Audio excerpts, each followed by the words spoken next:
1981 में भगवान श्री रजनीश, जिन्हें हम ओशो के नाम से जानते हैं, अपने बहुत सारे भक्तों के साथ इंडिया से अमेरिका आए।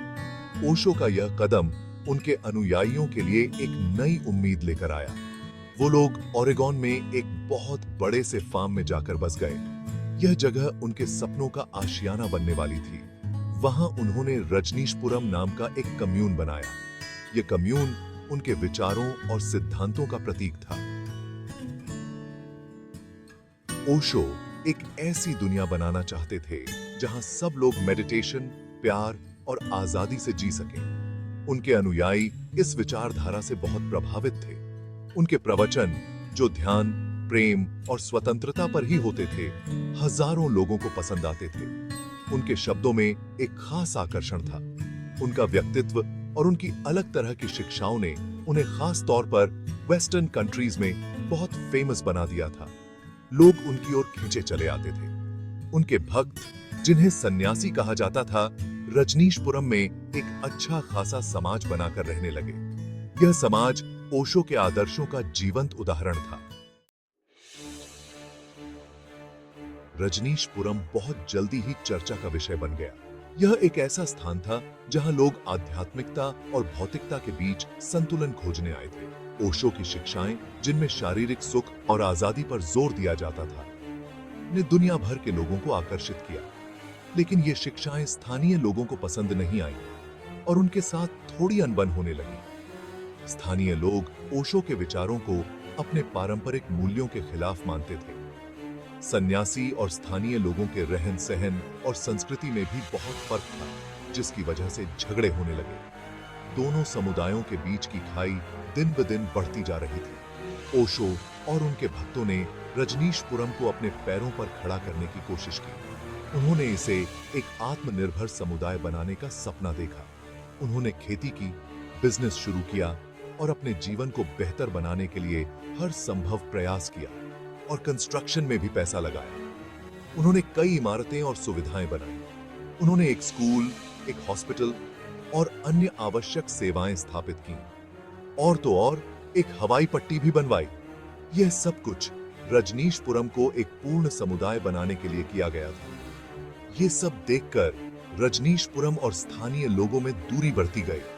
दोनों के बीच की असहमति और तनाव ने इस समुदाय के भविष्य को अनिश्चित बना दिया। स्थानीय लोग और रजनीशपुरम के बीच में तनाव बढ़ता ही गया। विरोध प्रदर्शन और स्थानीय मीडिया में खबरें आम हो गईं। ओशो की खास सहयोगी शीला ने रजनीशपुरम के सारे काम देखना शुरू कर दिए। शीला ने अपने अनुयायियों के साथ मिलकर कम्यून को संगठित किया। 1985 में शीला और उनके कुछ साथियों पर इल्जाम लगा कि उन्होंने चुनावों में गड़बड़ी की है, जिससे स्थानीय प्रशासन में हलचल मच गई। एक रेस्टोरेंट के खाने में जहर मिलाया है, जिससे कई लोग बीमार हो गए। अस्पतालों में मरीजों की भीड़ लग गई। और तो और ओशो को जहर देने की कोशिश भी की गई। पुलिस ने इस मामले की गहन जांच शुरू कर दी। ओशो को भी गलत तरीके से अमेरिका में रहने के इल्जाम में गिरफ्तार कर लिया गया। उनकी गिरफ्तारी ने अनुयायियों को हिलाकर रख दिया। उन्हें जमानत तो मिल गई, लेकिन अमेरिका छोड़ने को नहीं कहा गया। कोर्ट के बाहर उनके समर्थकों ने प्रदर्शन किया। शीला और उनके साथियों की गिरफ्तारी और ओशो पर लगे इल्जामों से रजनीशपुरम में हड़कंप मच गया। अनुयायियों में भय और असमंजस का माहौल बन गया। 1985 में ही ओशो ने अमेरिका छोड़ने का फैसला कर लिया। उन्होंने अपनी गलती मान ली और उन्हें देश छोड़ने का आदेश दिया गया। ओशो के समर्थकों को लगता था कि अमेरिकी सरकार उन्हें परेशान कर रही है और उनके ऊपर जो भी इल्जाम लगाए गए हैं वो सब झूठे हैं। ओशो के अमेरिका से जाने के बाद रजनीशपुरम बिखर गया। उनके भक्त दुनिया भर में फैल गए। ओशो ने दुनिया के कई देशों में जाने की कोशिश की, लेकिन हर जगह से उन्हें वापस भेज दिया गया। अमेरिका में रहते हुए ओशो की तबीयत खराब रहने लगी थी। उन्हें अस्थमा, शुगर और पीठ दर्द जैसी कई बीमारियां हो गई थीं। उनके समर्थकों का कहना था कि अमेरिकी जेल में उन्हें जहर दिया गया था, जिससे उनकी तबीयत बिगड़ गई।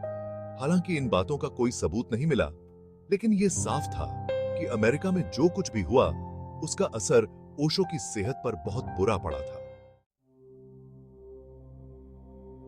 आखिरकार ओशो को भारत वापस आने की इजाजत मिल गई।